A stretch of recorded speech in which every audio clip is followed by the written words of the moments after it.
शेर ड्रामे की आज की किस्त में आपने देखा कि फाइनली फजर और शेर के दरमियान में बात तो शुरू हुई और अगली किस्त में शुक्र है फजर ने एतराफ़ भी किया अपनी मोहब्बत का।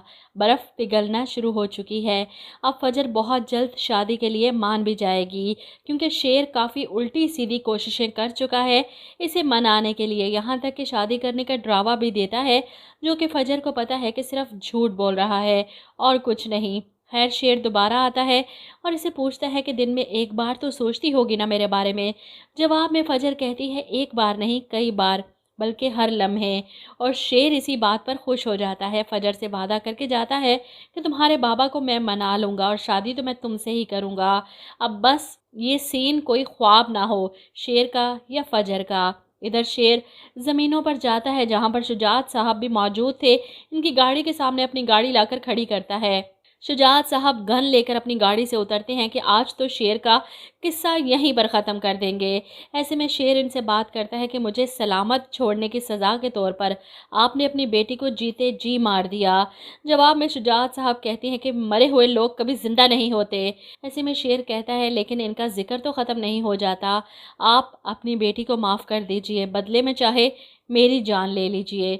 शेर ये सब कहकर वहाँ से जाने लगता है तो शुजात साहब अपने हाथ में पकड़ी गन का रुख शेर की तरफ करते हैं, लेकिन पीठ पर गोली मारना वो अपनी हद तक समझते हैं। गोली तो चलाते हैं, लेकिन शेर से थोड़ा ऊपर हवा में, ताकि शेर को डरा सकें कि दोबारा मेरे सामने आकर मेरा रास्ता रोकने की कोशिश की तो अगली बार निशाना चूकेगा नहीं, सीधा हदफ पर लगेगा। इधर आप देखेंगे कि शेर की बहन का रिश्ता तय होने पर सबसे ज़्यादा गुस्सा फ़ाहद को है। ऐसे कैसे महरूश शादी करके इस घर से जा सकती है, इसीलिए तो वो इस शादी से इनकार करवाने के लिए महरूश को इसकी वीडियो दिखाता है कि अगर शादी से पहले तुम्हारी कोई वीडियो वायरल हो जाए तो तुम्हारा वो पागल भाई और भी ज़्यादा पागल हो जाएगा।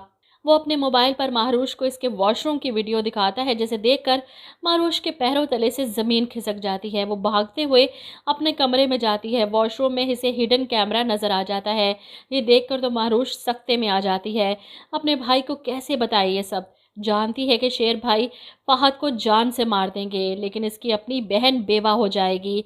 अपनी इज्जत बचाए या बहन की ज़िंदगी। वहीं आहत को इतने दिन हो गए पाकिस्तान से गए, अभी तक इसकी कोई खैर खबर नहीं, कोई फ़ोन नहीं आया।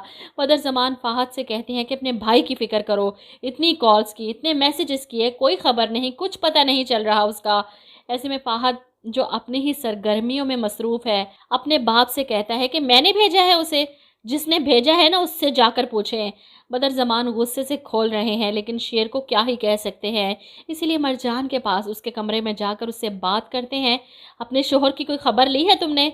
कुछ पता है तुम्हें कहाँ है वो? कम से कम शेर से ही पूछ लो। मरजान गुस्से से मुंह फेर लेती है कि मुझे बता कर गया है वो, या मुझसे इजाज़त लेकर गया है। खुद फ़ोन करने की जहमत नहीं की तो मुझे भी उसकी कोई परवाह नहीं। मजबूरन बदर ज़मान को शेर के पास ही जाना पड़ेगा अपने बेटे के बारे में पूछने के लिए।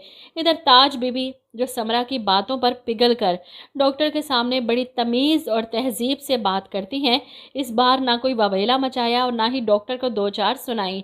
ऐसे में समरा ताज बीबी के लिए खाना लेकर हॉस्पिटल आती हैं और इनसे पूछती हैं कि डॉक्टर साहब आए थे, कोई बात हुई आपकी उनसे? अगर आपको ठीक लगता है तो मैं घर पर बात करूं? और पहली बार ताज बीबी शर्मा जाती हैं। ये देखकर समरा बहुत खुश है इनके लिए।